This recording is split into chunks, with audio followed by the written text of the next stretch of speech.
Hi, I'm Nelson, and welcome to South Paths. On this edition of South Paths, I would like to discuss turning it off and turning you on. Not that, but turning it off in so much as social media. Don't turn me off, please, until I'm done. But I would like to say, some social media is superior to others. I don't know if any of you noticed lately that Facebook is now full of ads, and you might be interested in this. Things that pop up, nostalgia pages, something that, they figure, their algorithm figures that this you would find interesting. But it's like you almost got to go through 20 things to find something that some person on your friends list actually mentioned online. And you probably miss it because you're busy scrolling through all the garbage you don't want to see. Or you're hitting that X, delete, delete, delete, to let the algorithm know you're not interested in seeing all of that extra garbage. But it's full of it now. Ads, links to things. I one time, the other day, on my Facebook page, I linked a $20 a night Oceanside, Oceanside, what do you call it, place, here in the Philippines. And it was $20 a night for this place, and you rented, and you got a little bamboo hut for the night. It came with a bath and a bathroom and all of that. It was really neat. It was really nice. A bamboo netting over the beds. Hopefully it's just there for show, but it was very attractive, clean, neat, beautiful little place. $20 a night. So I posted a video from it, from the advert. Facebook told me it was not allowed. It was spam. Spam. Meanwhile, they're spamming the bejesus out of my page with all of their crap. Advertising, links to places. I don't want to join that page. What are you putting that in front of me for constantly? Spam, spam, spam, spam, spam, spam, spam, spam, lovely spam, lovely spam. If you're a Monty Python fan, you know where that's going.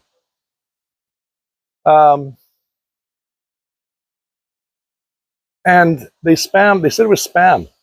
So I disputed it. It's not spam.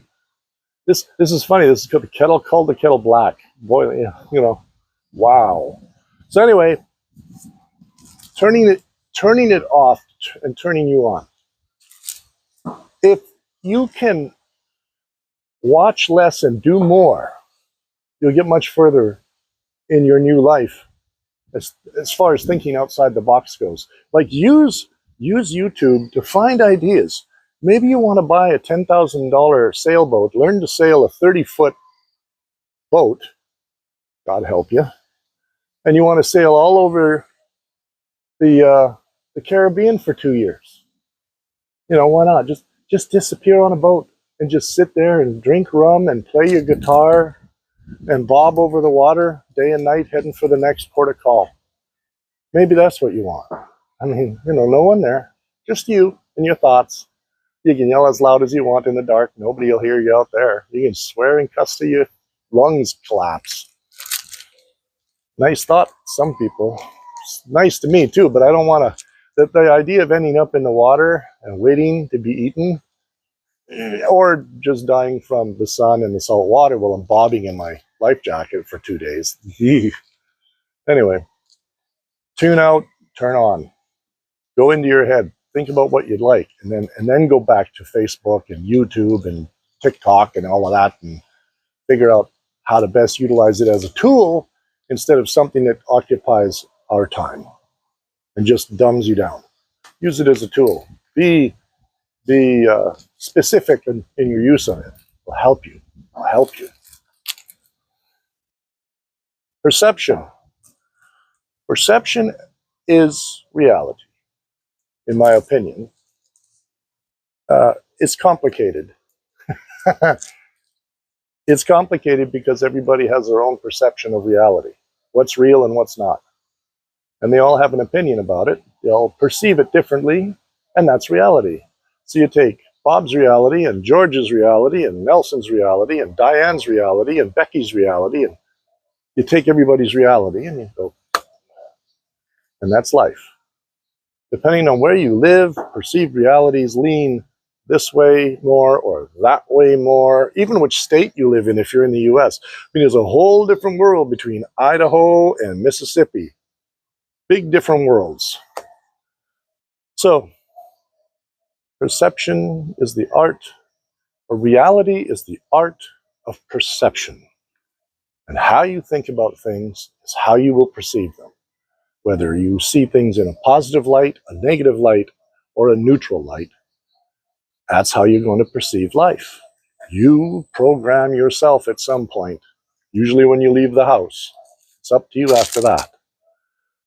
And last thing, big thing. There's one mistake that we all make in common. Every single one of us. And it's the truth. And I think you'll agree when I let the cat out of the bag here. It's a big one. Doesn't matter what you believe, doesn't matter what you perceive, it doesn't matter how you look at the color blue and think it's green or any of that. Doesn't matter. Perception, in this case, matters not. This one is the big daddy of them all. It's called time. Some people say that time doesn't really exist, but it's a perception. Maybe they're right. When you're a little kid, the days seem to drag on forever. You and your friends just riding your Mustang bikes out in the woods, building tree forts, going fishing. All the old things we did before video games and the internet. Building tunnels, hopefully not having them collapse on top of you. Garden raids in the neighborhood after 8 p.m. when the sun's gone down. Taking Mr. Johnson's carrots. They're gone. And we're gone. You know. Things like that. The one thing that's common for all of us is time. And eventually it ends. And the one thing we all have in common is a mistake that we make, all of us, it seems, including myself, though I'm trying to cure that error with my life the way it is now, is that we all think we have more of it than we do. A few of us will be lucky to live to be 100, but not many. So, your biggest problem is this. You think you have time. You don't. You never have enough.